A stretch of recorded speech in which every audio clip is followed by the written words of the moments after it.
The biggest traitor in Washington, D.C. might be none other than Senator John McCain. Disturbing information continues to emerge about his direct ties to Muslim terrorists and the London bomber, and how he's owned and funded by Saudi terrorists and George Soros. Ever since Trump got into office, McCain has done everything in his power to subvert the President of the United States, which is a federal crime. As McCain continues to garner the sympathy of many Americans who still falsely believe he's a Vietnam War hero, it's time that we finally set the record straight about the unbelievable things McCain did during his time in the military, before McCain dies and nauseating tributes are made about his service in Vietnam. It's important to note that due to McCain's familial ties to higher-ranking naval commanders during his time in service, his father and grandfather were both four-star admirals. The majority of McCain's massive catastrophes and scandals in the Navy were completely buried, and his military record sealed. We reported several weeks ago how John McCain was solely responsible for the horrifying atrocity aboard the USS Forrestal aircraft carrier on July 31, 1967. Where McCain's cocky maneuver of doing a wet start of his plane would go on to kill 134 sailors, in the deadliest loss of life the Navy has ever seen. But because of McCain's daddy being a four-star admiral, the entire incident was buried, and the Navy never officially put blame on anyone for the tragedy. Astonishingly, McCain would not only be allowed to continue serving in the Navy, but would go on to be responsible for the deaths of numerous other men, in a scandal that has been successfully buried for decades. 3 months after the bloody tragedy on the USS Forrestal aircraft carrier, John McCain was sent on a bombing mission over Hanoi in October of 1967 when he was shot down and captured by the North Vietnamese, where he's go on to be a prisoner of war until 1973. After being released from captivity, McCain would use his POW story and veteran status to rise to political prominence, where his image as a Vietnam War hero would go on to propel him to be elected as a United States Senator. John Songbird McCain is welcomed back as a hero by President Nixon, but a hero is the last thing that John McCain was or will ever be. What most people don't know is the massive government scandal that McCain helped hide, as he'd go on for decades to tirelessly work to bury stunning information about American prisoners over in Vietnam who, unlike him, didn't return home.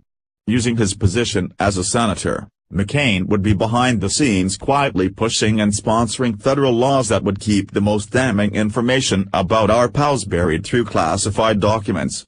The secrets that John McCain has sought to hide about Vietnam POWs are massive.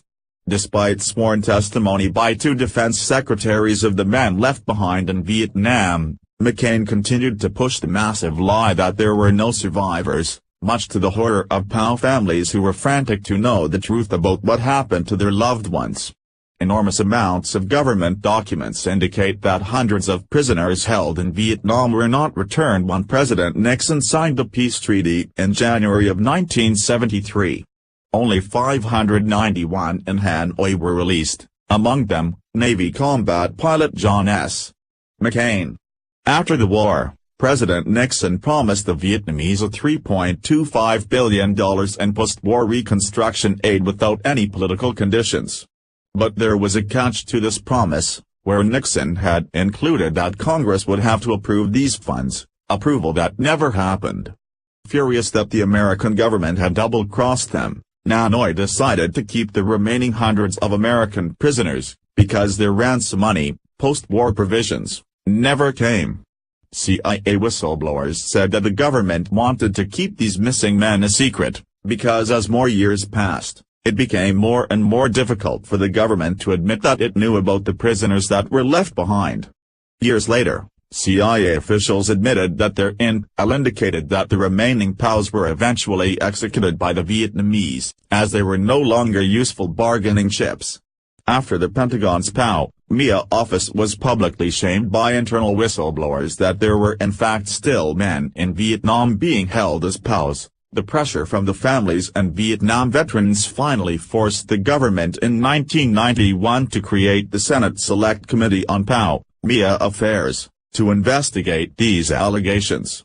John Kerry was made chairman of the board, and McCain became its most pivotal member. In the end, this committee became part of the debunking machine, and McCain would become paramount to sweeping the entire atrocity of these forgotten POWs under the rug. But what people don't know is John McCain's vital role in keeping this story about these abandoned POWs hidden from the American public, as a traitor who completely turned his back on his brothers in arms who had remained in captivity by the Vietnamese.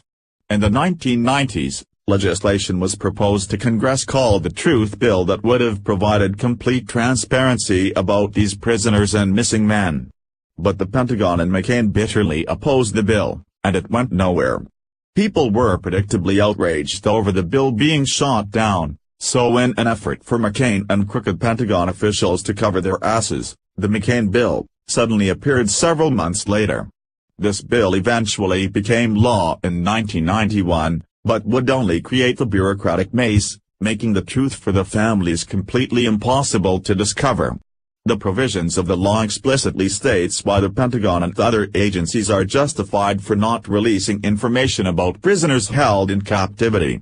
Later that year, the Senate Select Committee was created, and McCain and Kerry would work together to bury the last renaming evidence on the missing men.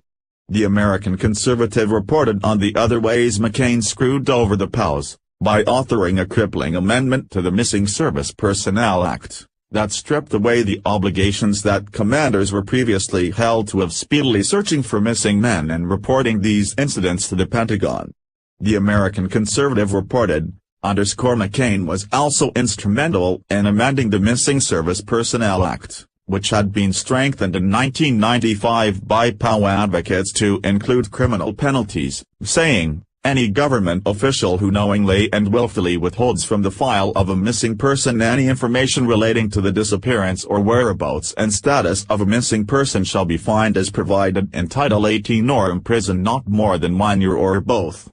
A year later, in a closed House Senate conference on an unrelated military bill, McCain, at the behest of the Pentagon, attached a crippling amendment to the act, stripping out its only enforcement teeth, the criminal penalties, and reducing the obligations of commanders in the field to speedily search for missing men and to report the incidents to the Pentagon. About the relaxation of POW, MIA obligations on commanders in the field, a public McCain memo said, this transfers the bureaucracy involved out of the battlefield to Washington. He wrote that the original legislation, if left intact, would accomplish nothing but create new jobs for lawyers and turn military commanders into clerks. McCain argued that keeping the criminal penalties would have made it impossible for the Pentagon to find staffers willing to work on POW, MIA matters. That's an odd argument to make. Were staffers only willing to work if they were allowed to conceal POW records? By eviscerating the law, McCain gave his stamp of approval to the government policy of debunking the existence of live POWs. What's even more sick is how McCain demonized the two Pentagon chiefs' sworn testimonies who testified under oath about the men left behind, while insisting that all the evidence, to include documents, witnesses, satellite photos, be completely buried. He would go on to paint the entire story as an unpatriotic myth, calling the testimony of anyone coming forward Vietnam's POWs the bizarre rantings of the MIA hobbyists. To this day, McCain regularly vilifies those who try to get their hands on these classified documents, that he's worked for decades to conceal, as hoaxers, charlatans, conspiracy theorists, and dimes to war Rambos. Ironically, the very same man who for decades has been propped up and hailed a POW war hero and crusader for the interests of other POWs, is the very same man responsible for their deaths. It's absolutely sick how this man, despite his murdering and treasonous and crooked antics for decades, is to this day regarded as a hero in the minds of millions of Americans. It's finally time that we set the record straight on who John Songbird McCain truly is before he dies of brain cancer, and nauseating tributes are made about his patriotic service to our country. H.T., the American Conservative.